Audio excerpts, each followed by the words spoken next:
قرآن کی ہدایت بھول گئے، سنت کی فضیلت بھول گئے، قرآن کی ہدایت بھول گئے، سنت کی فضیلت بھول گئے۔ بسم اللہ الرحمن الرحیم، الحمد للہ رب العالمین، الرحمن الرحیم، مالک یوم الدین، والصلاة والسلام على اشرف الانبیاء والمرسلین، وعلى آلہ واصحابہ الصادقین المعلمین المبلغین، ومن تبعهم بإحسان إلى يوم الدين. أما بعد، فأعوذ بالله من الشيطان الرجيم، بسم الله الرحمن الرحيم. وإن كادوا ليستفزونك من الأرض ليخرجوك منها وإذا لا يلبثون خلافك إلا قليلا سنة من قد أرسلنا قبلك من رسلنا ولا تجد لسنتنا تحويلا أقم الصلاة لدلوك الشمس إلى غسق الليل وقرآن الفجر إن قرآن الفجر كان مشهودا. صدق الله العظيم. واجب الاحترام معزز علماء کرام اور میرے معزز دینی بھائیوں، اس مجلس کا اصل بیان میرے رفیق محترم حضرت مولانا افروز صاحب دامت برکاتہم فرمائیں گے۔ مجھ سے کہا گیا آپ ان سے پہلے کچھ دیر کے لیے بات کیجئے۔ میں سوچ رہا تھا میں کیا باتیں کروں۔ اسی دوران قاری صاحب نے 15ویں پارے میں سورہ بنو اسرائیل ہے، اس کی کچھ آیتیں آپ کے سامنے پڑھی، تو میں مناسب سمجھتا ہوں کہ میں ان آیتوں کی تفسیر آپ تک پہنچاؤں۔ اور ہونا بھی یہ چاہیے کہ آج قرآن مجید پڑھا جاتا ہے لیکن اس کے بعد اس کا معنی اور مطلب بیان نہیں کیا جاتا، تو آج قرآن مجید صرف ایک برکت کی کتاب بن کر رہ گئی ہے۔ میں آپ کو ایک عجیب و غریب بات سناؤں۔ علماء یہاں تشریف فرما ہے، حضرت مولانا مناظر احسن گیلانی رحمت اللہ علیہ کی ایک مشہور و معروف کتاب ہے النبی الخاتم۔ حضرت فرماتے اپنی اس کتاب میں کہ یہودیوں کے پاس ایک کتاب تھی تورات، ہم سب جانتے ہیں۔ ان کی ایک کتاب جن کا آج دعویٰ ہے کہ ہم نے بیت المقدس کی وہ جگہ جس جگہ پر قبضہ کرنا چاہیے تھا اس جگہ پر ہم نے قبضہ کر لیا ہے، اس مقدس جگہ کے اندر وہ تورات کو رکھتے تھے۔ ہفتے میں ایک مرتبہ ان کا عالم آتا، وہ تورات پڑھتا، جس زبان میں تورات تھی اس زبان میں پڑھتا، وہ یہودی آتے، سنتے، روتے، چلے جاتے۔ حضرت فرماتے ہیں اس طرح تورات پڑھی جاتی، سنی جاتی، لوگ روتے۔ ایک وقت وہ آیا کہ جب لوگوں کو تورات کا معنی نہیں بتلایا گیا تو وہ تورات مٹ گئی اور تورات میں تحریف ہو گئی، یعنی اس کے معنی میں تبدیلیاں پیدا کی گئی، چینجنگز پیدا کیے گئے، جس کی وجہ سے آج دنیا میں تورات کا نام و نشان نہیں ہے۔ اگر آج مسلمان بھی قرآن مجید کے ساتھ یہ کرتے رہے، صرف قرآن مجید کے الفاظ سنے جا رہے ہیں اور الفاظ کے بعد اگر ان کو معانی نہیں بتلائے گئے تو قرآن مجید بھی ایک برکت کی کتاب ہو کر رہ جائے گی۔ اس لیے میں نے انتخاب کیا۔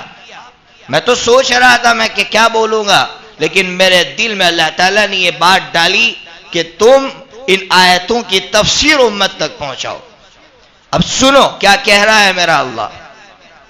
اللہ تعالیٰ فرماتے ہیں اپنے حبیب سے کہ اے میرے حبیب یہ مشرکین مکہ، یہ مکہ کے مشرکین، یہ مکہ کے آپ کے دشمن آپ کے بارے میں پلاننگ کر رہا ہے. کہے گا پلاننگ کر رہا ہے تاکہ وہ آپ کو مکہ سے نکال دے. پلاننگ کر رہا ہے آپ کو نکالنے کا، اور آپ کے پاس آ کر سمجھوتے کی کوشش کر رہے ہیں. آپ سے یہ کہہ رہے ہیں محمد اگر تمہیں اس شہر میں رہنا ہے، مکہ میں رہنا ہے، تو ہمارے معبودوں کی پوجا کرنی ہوگی، اور اگر تم ہمارے معبودوں کی پوجا نہیں کر سکتے ہو تو تم اپنے اس سرزمین کو تم خالی کرو، اپنے وطن کو چھوڑ کر کہیں اور چلے جاؤ. اگر تم نہیں نکلے لیخرجوک، وہ آپ کو نکال دیں گے، اور اگر آپ نہیں نکلے تو آپ کو قتل کر دیا جائے گا. یہ پلاننگ ہو رہا ہے. اب میں اور آپ یہ سوچ رہے ہوں گے کہ ایسے پلاننگ میں قرآن کیا کہے گا؟ قرآن یہ کہے گا اے میرا حبیب اب تم تلوار لے کر نکلو. نہ، قرآن مجید نے کہا اے میرے حبیب ہم تمہیں 3 نسخے دیتے ہیں، ان 3 نسخوں کو پلو باندھ لو، ان 3 نسخوں کو اپنا لو. دنیا کی کوئی طاقت تمہیں تمہارے وطن سے نکال نہیں سکتی، اور اگر نکالے گی ایک مدت کے بعد ذلیل و خوار ہو کر اسے نکلنا ہوگا، اور تم امن و شانتی کے ساتھ اپنے اس وطن میں داخل ہوں گے. کیا ہے 3 نسخے؟ مسلمانوں، میں اور آپ قرآن کی اس آیت کے بیک گراؤنڈ میں اپنے اس ملک کے حالات کو سنیں اور پڑھیں.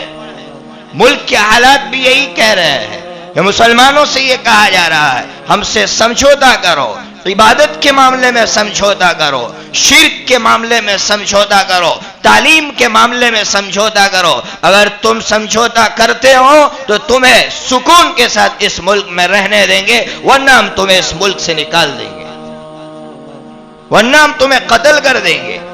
ایسا لگ رہا ہے کہ قرآن کریم نے 1400 سال کے بعد کے حالات کو اس طرح بیان کیا، ایسا لگتا ہے کہ قرآن کی یہ آیت ابھی اتر رہی ہے اور بھارت کے مسلمانوں سے یہ آیت کہہ رہی ہے اقیم الصلاۃ لدلوک الشمس الی غسق اللیل وقرآن الفجر. اے بھارت کے مسلمانوں 3 کام کر لینا، دنیا کی کوئی طاقت تمہیں تمہارے وطن سے نکال نہیں سکتی ہے. کون سے 3 کام؟ پہلا کام، اے لوگو نمازی بن جاؤ، 5 وقت کے نمازی بن جاؤ، ایک نماز چھوٹنی نہ پائے. اگر تمہاری سوسائٹی میں 5 نماز پڑھنے والے 100% نمازی ہو جاتے ہیں تو تمہاری سوسائٹی میں نقصان پہنچانے والی کوئی طاقت داخل نہیں ہو سکتی، اور نہ دور سے کوئی طاقت تمہیں نقصان پہنچا سکتی ہے. پہلا نسخہ قرآن کریم کہہ رہا ہے نمازی بن جاؤ. اور پھر خاص کر قرآن نے کہا وقرآن الفجر، اے لوگو فجر کی نماز کا خاص طور پر اہتمام کرنا. اگر چاہتے ہو کہ یہ ملک تمہارے لیے امن و شانتی کا گہوارہ بنے تو یاد رکھو فجر کی نماز کو ضائع مت کرو. کیوں؟ اس لیے کہ ایک زمانہ آئے گا رات کو نوجوان کان میں ہینڈز فری ڈال کر میوزک سنتے ہوئے سوئے گا. اور عبداللہ بن مسعود رضی اللہ تعالیٰ عنہ فرماتے ہیں الغنا یورث النفاق، میوزک انسان کو منافق بنا دیتی ہے، ایمان سے خارج کر دیتی ہے. وہ نوجوان سویا ہوا ہے، وہ میوزک سن رہا تھا، سو گیا، ایمان اس کا نکل چکا ہے، وہ مومنین کی فہرست سے نکل چکا ہے. آپ سوچئے نوجوانوں اگر اسی وقت موت آ گئی تو ہمارا حشر مومنین میں ہوگا یا منافقین میں ہوگا. اس لیے قرآن کہہ رہا ہے فجر میں آؤ.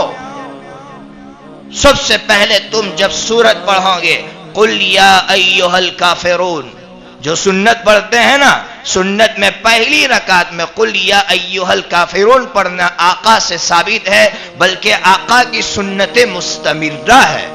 آقا اس کو پابندی کے ساتھ پڑھتے تھے. کیوں پڑھتے تھے مسلمانوں جانتے ہو؟ اس لیے پڑھتے تھے کہ میرے آقا اپنے امتی کو یہ پیغام دے کر گئے ہیں کہ اے میرے امتیوں، آج سے 1450 سال پہلے میرے پاس بھی آئے تھے مکہ والے، انہوں نے بھی مجھ سے کہا تھا کہ ایک کام کرو محمد، تم اور ہم مل کر رہتے ہیں، اچھا کیا شرط ہے؟ شرط یہ ہے 6 مہینہ تم ہماری مورتیوں کی پوجا کرو اور ہم 6 مہینہ تمہارے اللہ کی عبادت کریں گے. اگر یہ شرط منظور ہے تو ہم اور آپ مل کر رہتے ہیں. تو قرآن کریم کی یہ آیتیں اتری اور کہا گیا اے مسلمانوں ان کافروں سے کہہ دو قل یا ایھا الکافرون لا اعبد ما تعبدون. کبھی نہیں ہو سکتا یہ سمجھوتا کہ جن معبودوں کی ہم عبادت کرتے ہیں، یعنی جس اللہ کی ہم عبادت کرتے ہیں، ہم اس کو چھوڑ کر تمہارے معبودوں کی کبھی عبادت نہیں کر سکتے. یہ شرط منظور ہے تو ہم تمہارے ساتھ رہنے کے لیے تیار ہیں. ہر مسلمان کا یہ عقیدہ بنایا جا رہا ہے کہ فجر کی سنت میں قل یا ایھا الکافرون کو سوتا ہوا مت پڑھ، اس سوچ کے ساتھ پڑھ کہ میں ان کافروں کو للکار کر کہہ رہا ہوں کہ اس معاملے میں کبھی سمجھوتا نہیں ہو سکتا ہے. تو سنت میں جب قرآن پڑھے گا تو قرآن کریم اس کی زبان کے راستے سے، کان کے راستے سے دلوں پر پہنچے گا تو دلوں میں جو نفاق پیدا ہوا تھا وہ نفاق ختم ہو جائے گا اور وہ اللہ کی نظر میں خالص مومن ہو جائے گا. اسی لیے پہلا کام ہمیں نمازیں پڑھنا ہے اور خاص کر فجر کی نماز پڑھنا ہے.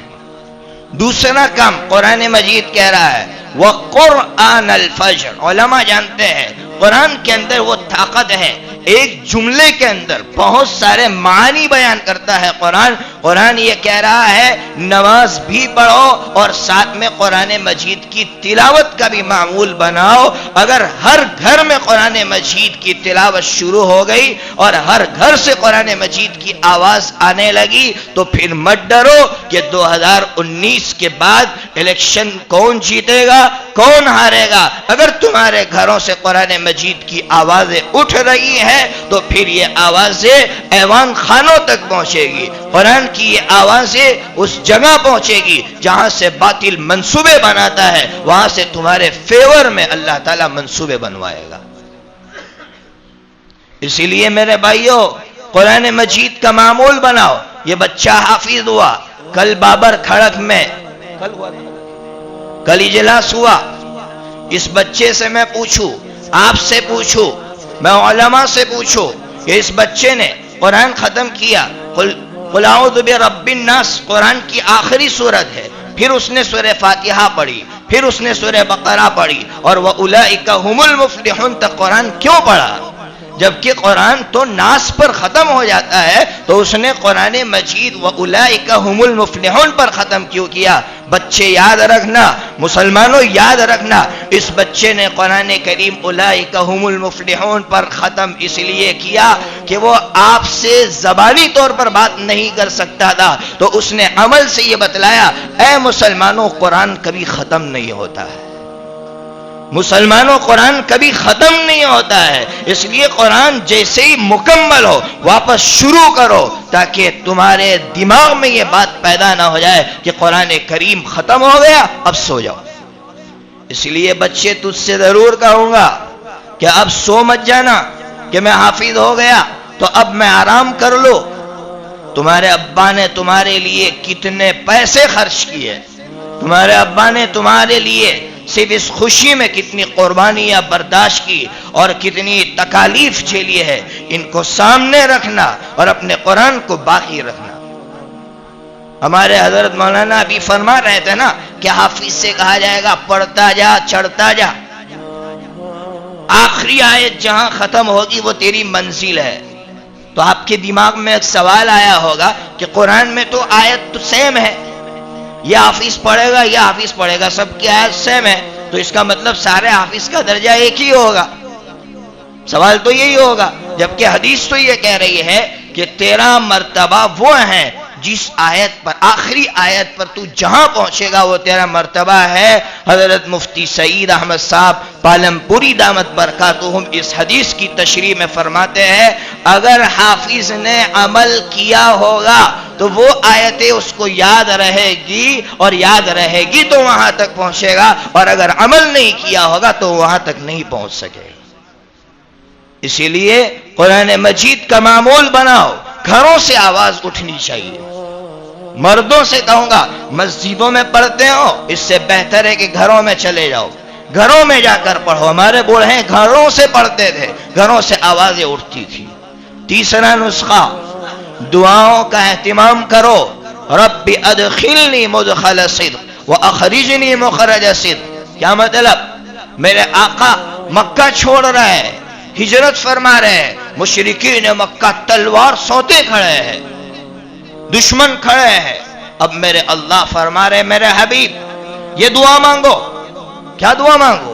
رب ادخلنی مدخل صدق. اے اللہ میرے نکلنے کی جگہ کو بھی امن والا بنا, اور جہاں جا رہا ہوں وہاں کی جگہ کو بھی امن والا بنا. حضرت عبداللہ بن عباس رضی اللہ تعالیٰ عنہما فرماتے ہیں اس آیت کی تفسیر میں, جس مسلمان کو یہ ڈر ہو کہ میں دکان سے نکلوں گا اور میری دکان جلا دی جائے گی, میں مکان سے نکلوں گا اور میرا مکان جلا دیا جائے گا, تو وہ اس دعا کا معمول بنائے. گھر سے نکلے تو یہ دعا پڑھے, اور دکان سے نکلے تو یہ دعا پڑھے. اس کا گھر بھی محفوظ ہوگا, اس کی دکان بھی محفوظ ہوگی. اسی لیے میرے بھائیوں, مجھے کہا گیا تھا 20 منٹ, میرے منٹ پورے ہو گئے. میں نے آپ کو 3 نسخے بتلا دیے. مجھے امید ہی نہیں بلکہ آپ کے شوق کو دیکھ کر مجھے یقین ہو رہا ہے کہ آپ ان تینوں نسخوں پر عمل کریں گے نا. اللہ تبارک و تعالی آپ کو بھی خوش رکھے, اس بچے کو بھی خوش رکھے, اس کے ماں باپ کو بھی خوش رکھے, ہمارے ماں باپ کو بھی خوش رکھے, دنیا اور آخرت کی بھلائی عطا فرمائے. وآخر دعوانا الحمدللہ.